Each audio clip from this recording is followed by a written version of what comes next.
wanted attention from the world, and also you were addicted to drugs, and you wanted more of those drugs, and you knew you could get them if you confessed to these terrible things.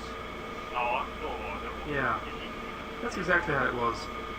And the important thing for me was to get attention at the mental hospital where I was committed. That was the other central point for me, to be able to find myself in interesting conversations with the therapist. That was also a driving force. You seem to know an awful lot of the details about the crimes. The police were convinced by your confessions. How was that? That's not correct. Actually, I knew very little. In regards to the first killing I attempted to, I did travel to a library in Stockholm to read up on it. There was a lot about it in the old newspapers. Later, I didn't need to learn anything about the subsequent killings because I just acquired the information during police questioning and in therapy. But there was one murder where you actually identified the location where the police could find a bone of one of your victims. No, I didn't find that location. The police took me there in a car. Did you convince yourself in your own mind over a period of time that you had committed these killings? It was like this. Whenever I was psychotic, I thought I was a serial killer, that I had indeed committed these killings. Then at other times, I could wake in the middle of the night screaming, no, this is not true. So on different levels, I both believed it to be true, while simultaneously knowing it wasn't. Do you regret, though, putting the victims' families through so much torment as you gave details in court of the stabbings, the stranglings, the cannibalism? That's the most difficult aspect of the whole thing today. Knowing it was like that for them. Knowing that the relatives were subjected to these terrible stories. That's the tough part right now. So at what point did you decide in your own mind that you would admit to not having carried out these killings? What happened? It was when a new doctor saw my unlimited access to benzodiazepine. He took me off them, and subsequently my confession stopped as well. What did you say to the doctor at that moment? It took 7 years of silence, living the life of a hermit before it came clean that I hadn't killed anyone and that I'd given false testimony.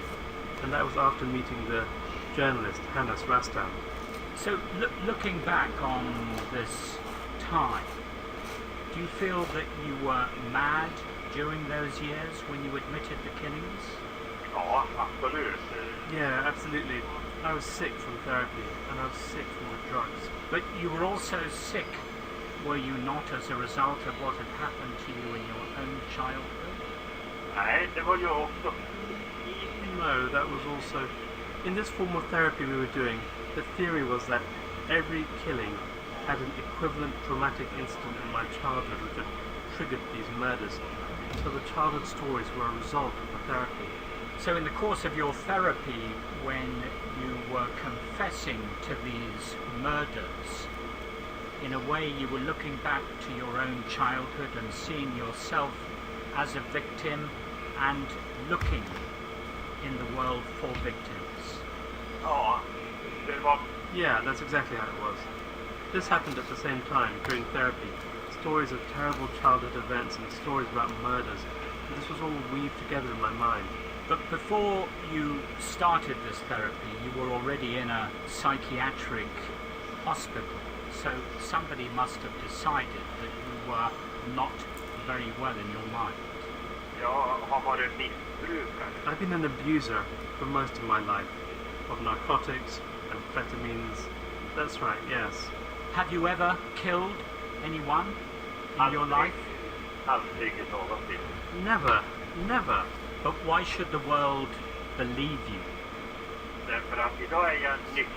Because today I'm sober and I'm not in therapy, and the Swedish justice system has acquitted me from all the killings for a long, huge process of rehabilitation.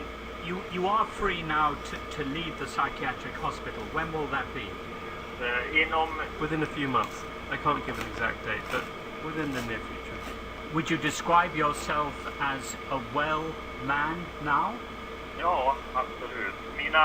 Yeah, definitely. My 7 silent years and the rehabilitation process has cured me. Absolutely. But what do you plan to do for the rest of your life? Leva ett lugnt Live a calm life with my family and write. That's what I'm going to do.